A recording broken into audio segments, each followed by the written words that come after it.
Hi, welcome to another edition of This Issue. My guest this time is Debbie Atwood from Brunswick, who's the vice chair of the town council in Brunswick. Debbie, welcome to the show. Thank you. You also work for an organization that I'd not heard of before called Maine Green Energy Alliance. What is that all about? Well, you haven't heard of the Maine Green Energy Alliance yet because it's very new, just formed a few months ago. We are a sub-grantee of Efficiency Maine, and many people know about Efficiency Maine because if you get an energy audit and make some improvements to your home, you can qualify for a rebate through Efficiency Maine, and that's from stimulus money granted by the federal government to the state of Maine. Is there more information online about all that? There is indeed, and it's a little bit cumbersome, but it's mainegreenenergyalliance.org. Okay. And efficiencymaine.org has information about their rebates as well. All right. You recently were a speaker at a forum in Brunswick that talked about how war spending impacts our local communities. What was your reason for participating in that particular event? Well, actually, the answer to that is to answer why I ran for local office in the first place. That's all tied together.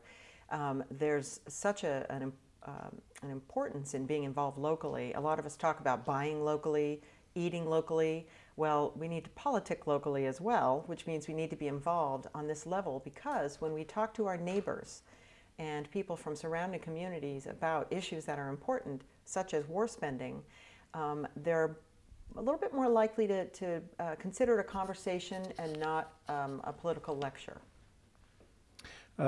Taxpayers in Maine have now paid since 2001, since the U.S. Launch of an attack on Afghanistan after 9/11. Maine taxpayers have paid $2.8 billion as their share of the Iraq and Afghanistan war. We've been organizing in the state of Maine now for almost a year this campaign called Bring Our War Dollars Home. And you were an early participant in that. You were really one of the few elected officials to come out early on and become part of that campaign, along with Michael Brennan, former majority leader in the Senate in Augusta. He was has been an active participant all along. What was it about this campaign that spoke to you and really made you, stick your neck out here as an elected politician? Well, as you know, I worked for Peace Action Maine for a few years, starting in 2003, and so local politics doesn't feel very much like sticking my neck out at all. I love that phrase because when you're doing peace activism, as you do, that's sticking your neck out. On the other hand, when you become an elected official and start dealing with locally the more mundane issues of budgets and ordinances and zoning and that sort of thing, and an issue like this comes before the local board, it is unusual, and so it does have that characteristic of seeming risky. It doesn't feel risky to me because it just seems right. We need to be doing this, and there's such a tie-in, which I know we're going to address through some figures that we'll talk about later. There's an incredible tie between local spending and local lack of spending due to federal and state budget choices. Let me ask you about this new job that you have working with the Maine Green Energy Alliance. How do you see that connecting to this campaign of Bring Our War Dollars Home? Where do you see the cross-fertilization, if any? There certainly is a direct connection. One of the important parts of our mission statement is to reduce our reliance on foreign oil. By retrofitting houses, which is what we're going to help homeowners do, we're going to help them through the process, which can be confusing, cumbersome, a little bit scary. We're going to help people get their audit, get the retrofits actually done, put in the insulation, make the changes that the auditor recommends, and then access the rebate from Efficiency Maine at the end. By taking people through that, their energy costs come down, and in fact, there's a requirement that the auditor identify a minimum of a 25% energy savings in order for the homeowner to access that rebate. So we do the math. Let's do the math. I'm working with the towns of Scarborough and Yarmouth, and in Yarmouth, we've calculated that if every household saved 25%, I don't have the exact figure to mind, but it's over $3 million a year would be saved by the community of Yarmouth if everyone got only a 25% savings, and many people can achieve a higher savings. So there's a direct connection. I'm so delighted to be doing work that has a tie into our activism. We need to be using less oil, we need to be using more renewables, and one of the ways to do it, again, is to get out into the community and talk to people one-on-one about how to do it. Now, some local elected officials in this state and all over the country are reluctant to discuss these federal spending priorities in terms of military spending, the impact of military spending on local economy or the national economy even. They say that it's not the job of a local politician or a state politician to be involved in that.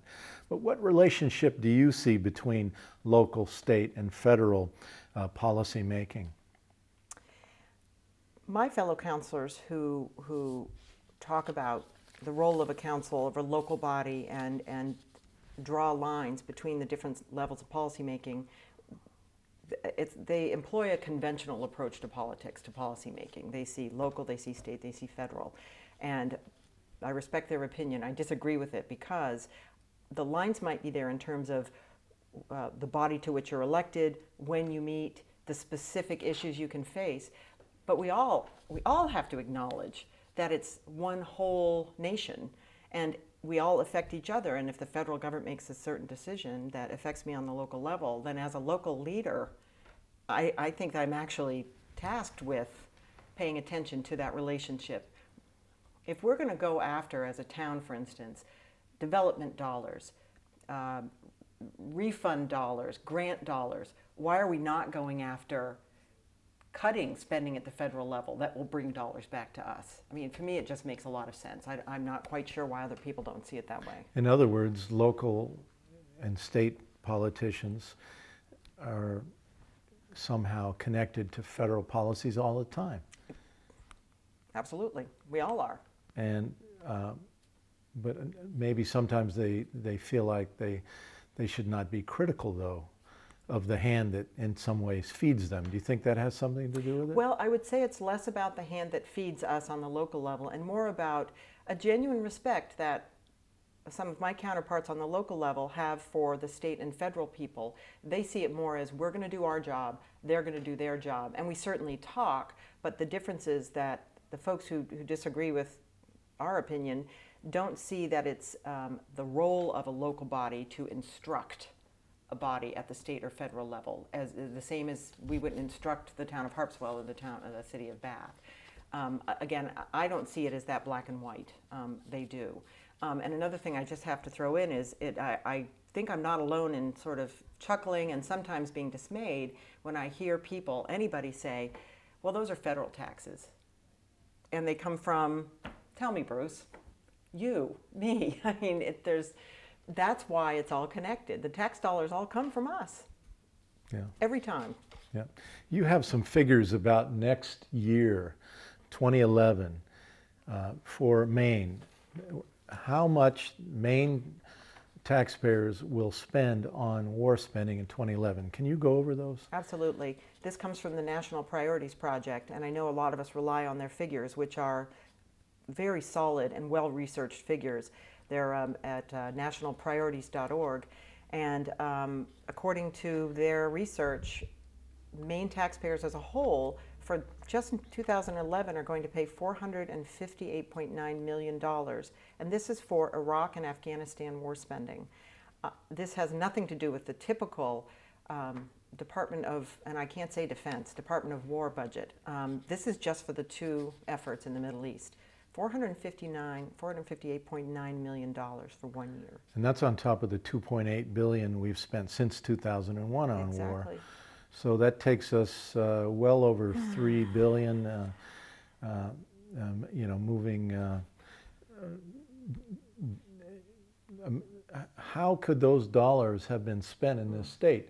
At this time in Brunswick, on the town council, I'm sure that you all are slashing budgets, looking for ways to cut spending here and there like everyone else is. If you had access to some of those dollars, I imagine that just the town of Brunswick could do many things. Tell us some of kind of examples of cuts that are having to be made, difficult cuts, and maybe some stories along with that too. Absolutely. In Brunswick, as an example, and this information that I have from the National Priorities Project identifies some things the state could do with that money. They break it out typically by program or by career. They did the math and discovered that for that amount of money there would be 9,609 police or sheriff patrol officers for a year. So that amount of money would pay for 9,600 law enforcement officials. 82,692 students could receive Pell Grants of $5,550. There's a whole list here of the ways we could have spent that $459 million. And in Brunswick, the budget year that the budget we just passed this spring, and that's when we pass the budget each year, is around $52 million. That's a typical annual budget for the town of Brunswick. And coincidentally, since 2001, according to the National Priorities Project, Brunswick has been responsible for $52 million of spending in Iraq and Afghanistan. So we have spent the equivalent of an entire year's budget for the schools and municipal spending. This is taxpayers in Brunswick, their share of Just war Brunswick. spending is equivalent to 1 year's budget. According to the National Priorities Project, yes. And we cut, at the same time that we're losing these federal dollars that no longer flow to the state, that no longer flow to the town, townspeople are saying, don't raise my taxes. I lost my job. I'm paying more for heating. And the council responds to that and does its best not to raise the taxes, so cuts have to happen. And we lost our natural resource planner and our deputy director of public works and a few administrative positions, because you've got to figure out if a budget of 52 million, I can't pull the exact figure to mind, but the school accounts for I think it's 30 million. A hefty amount of it is the school budget, and the school board handles that. Anyway, for Brunswick, there aren't that many places to cut. After that, we have to stop picking up the trash or stop paving the roads. I mean, there's only so much. Are People you just expect being services. dramatic, or is that No. is that real? That's real. That's real. So I know that the school board, for instance, I asked the superintendent, and for the last budget year, we lost $2.4 million in state funding. 2.4. And he sent along a projection for next year and said it's $1.4 million. So what are they cutting in Brunswick schools, do you know? Well, last year it was less about cutting and more about using the reserve. But reserves only last so long if they can't be. Our school department has done a remarkable job of saving money and being ready. They saw this coming to some degree.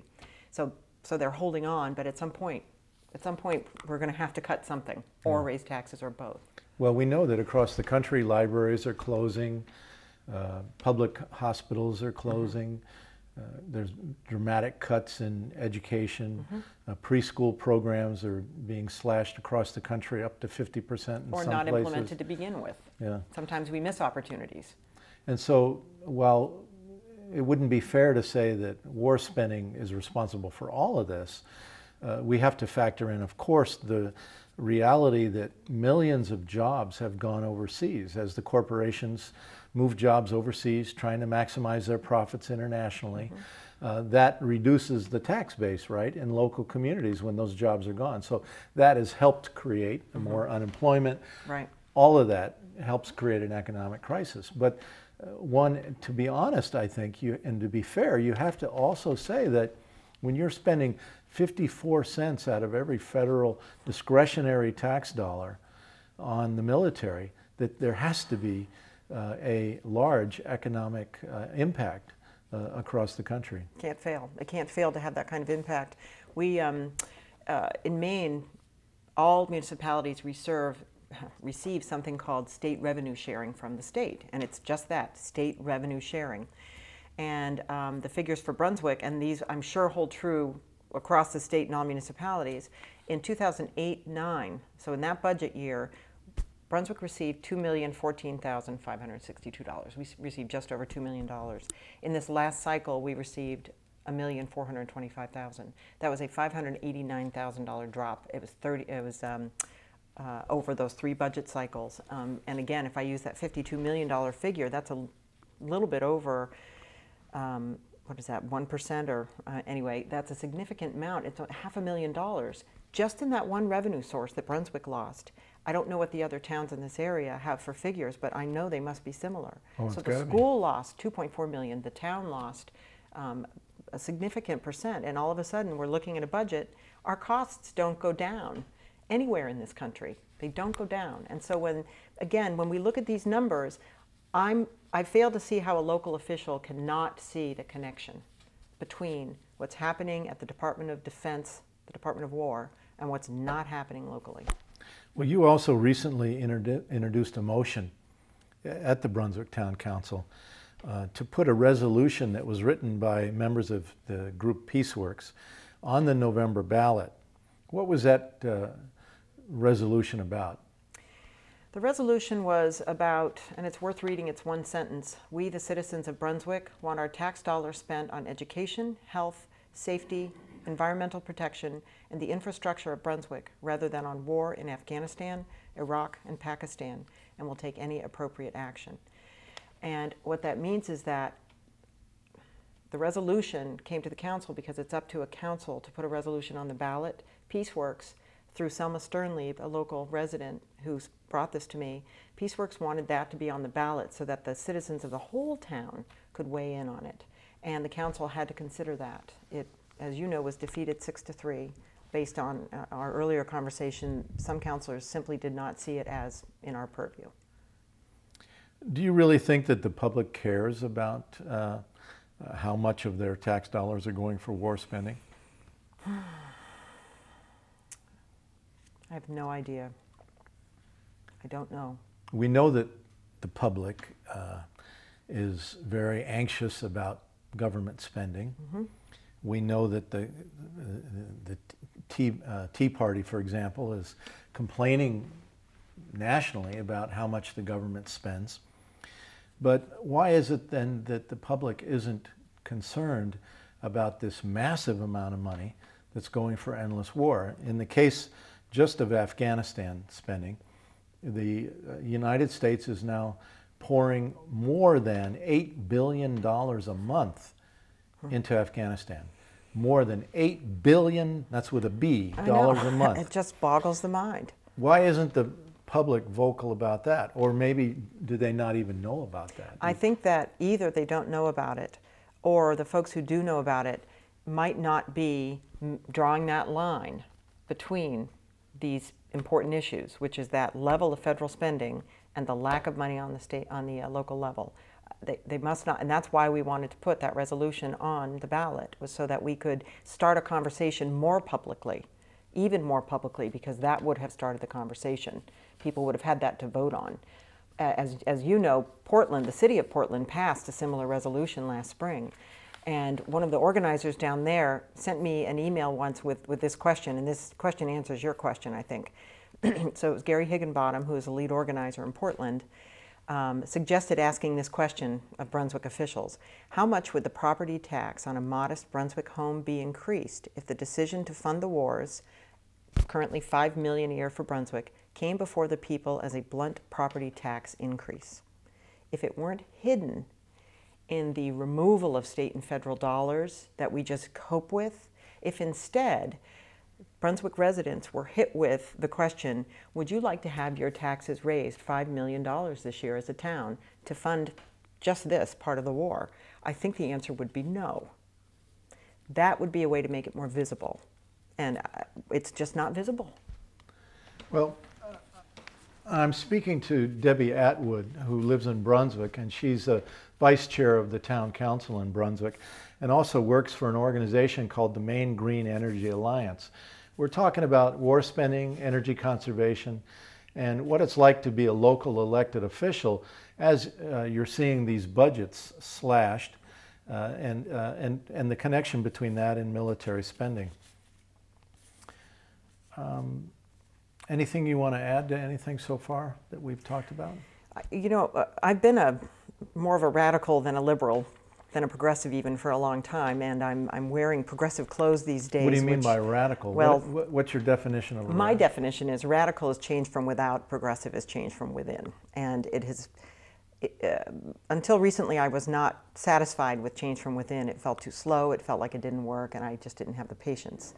Running for local office has sort of perforce turned me into more of a progressive in terms of the ways in which I can make change now, by definition, are within a certain system. And so I've become someone who, I never thought I would do this, says, please run for office. Please run for office. I never thought I would say that because it seems sometimes, and to many people, fairly pointless, and it's also a very hard job. However, it takes more of us sitting at the table when the vote is called to raise our hand if we're going to make some changes that are systemic. So along with my radical friends, whom I join on weekends when I can, we need to have more people in the room at council tables, at school board tables, with boards of selectmen. Because when something like this comes up, this resolution in Brunswick, it was defeated 6-3. And I thank my co-counselors, Bennett Poles and Margot Knight, who voted with me, and Bennett Poles, in fact, co-sponsored it, because they saw this, whether or not they agreed with the resolution, with the text, they saw it as an opportunity to give voters a chance to answer a question. Didn't matter what the question was. The counselors who voted against it, again, didn't think that was their role, and some actually disagreed so strongly with the message and were so patriotic that they wouldn't have been able to vote on the process question anyway. A process can be boring and mundane and frustrating, and it's also part of what we've got. Yeah. Well, I think it's pretty amazing that you've been very strong on the council, trying to really educate and bring these issues forward. And as I see it, maybe I have a strange definition of democracy, but to me, these kind of things, bringing a resolution before the town council, asking to put it on the ballot so the voters in November could have a shot at it, is nothing more than democracy. Letting the people be involved in making decisions. We say that that's what makes us different from the rest of the world. We say that democracy is important. We say that we want to go and fight wars and kill people around the world to bring democracy to them. But then in so many instances in our own country where we really need a raging democratic debate, like right now I think we need a raging debate about what are the effects of war spending? What is it doing to our economy? Let's get the public involved in that, okay? If we lose, fine, all right? But at least let's have the debate. Let's give the public a chance to really be involved in it.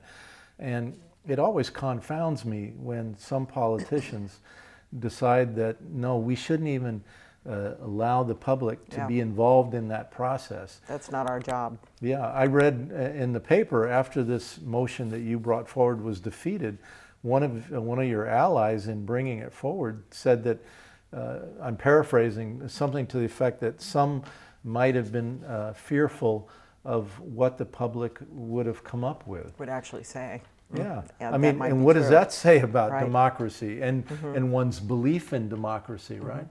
Well, we also, in this country, can't wrap our heads as a country in terms of policy making around universal health care, but we can go bomb a country and then implement it there. And somehow that's okay. Or build schools there, and of course when it's reconstruction, that's another thing. However, when we have all of these issues in our country to face, why are we going to other countries to bomb them and rebuild them while our infrastructure crumbles, while our people struggle to pay for heat for the winter? I think I have an answer to that question. Oh, do you? Yeah, somebody makes money off. Oh, follow the money. Off building bombs, dropping bombs, rebuilding places. Somebody's making money off that. Somebody always makes money. Yep. Yeah. And if they have to take it out of our hide in order to make more money somewhere else, they're willing to do that. And if we let them. Yeah. So, there is an actual fundamental philosophical difference between me and a couple of my fellow counselors on this particular issue. They really don't see it as our job. I respect that. I couldn't more strongly disagree, because one of the first speakers who got up in favor of this resolution said, I have called my representative in Congress. I have emailed. I have sent letters. I have done those things, and I'm not getting anywhere. I need you, my local leaders, to help me find a way. And that's what we were trying to do. And so far, as you said, the Portland City Council passed a resolution calling on Congress to bring our war dollars home. Yep. The school board in Solon, Maine passed a similar resolution. The Deer Isle town meeting right. passed a similar resolution. And 20-some members of the state legislature in Augusta signed a letter to members of Congress calling them, essentially signing a version of the resolution, asking them to bring our war dollars home. So there's growing interest around the state amongst some members of the elected official class of local and state politicians. But still, for some, it's a big hurdle to get over. Yep. Yeah. And I'm not sure that enough will in time. You think we're in big trouble? Yes. What do you foresee happening? Oil's running out. Oceans are rising. I mean, like many people, I vacillate one day to the next between hope and despair. The particular work I'm doing now with the Green Energy Alliance gives me a reason to be out there working and hoping, because it's fundamental. If we save fuel, we don't need to go get it. But the next day, it might seem just overwhelming. As a planet, we're in trouble. We're in huge trouble. And you don't think the political system is responding as it should? I don't think it's capable of responding as it needs to. It's too unwieldy and cumbersome on all levels. And part of that is process that's built on making sure there's enough time for consideration and reflection and involvement. So some of the glacial nature of policymaking is there for a reason. Otherwise, people call us and say, you did that too fast. I didn't get a chance to say anything. Okay, well, we can't typically win, but still. So it has to be slow for a reason, but it can't be any slower. We're going to lose our oceans and habitats. Yeah. And some of us, for some time have been saying that based on the University of Massachusetts at Amherst Economics Department study, that if we transfer money from the military into building rail systems or building wind turbines or building solar or weatherizing homes. We create more jobs. I'll tell you, talk to any energy auditor right now around these towns that we're working in initially. I called an energy auditor 3 weeks ago. He had 2 appointments left in September for the whole month in Brunswick. The energy auditors are working really hard. Two openings, right. Yeah. And the contractors will then follow in to do the work. And it's a remarkable boost to those 2 parts of that industry. Yeah. And it's obvious, it's happening. Yeah. And so if we would just invest more in that, knowing that Maine has the oldest housing stock in the country, and right? burns the most fuel in the country per capita. We are, because we live in the north. And we're bleeding heat, we're bleeding money. Right. Because of the condition of our houses. And in our warmer summers, we're bleeding air conditioning. Yeah. It's the same thing. Yeah. So there's a direct connection there. It's very exciting work. Well, Ms. Atwood, we have 1 minute left. Do you want to make any closing at all? I want to thank you very much for giving me an opportunity to come here and talk about this, particularly to draw these connections that exist on the local level and that are so often overlooked in people's busy lives. Well, very good. Debbie, thanks. Thank you. Thanks for coming on the show, and keep up your good work. Thank you. You too. All right. And thank you for watching another edition of This Issue. Until next time, good luck to you all, and please get organized.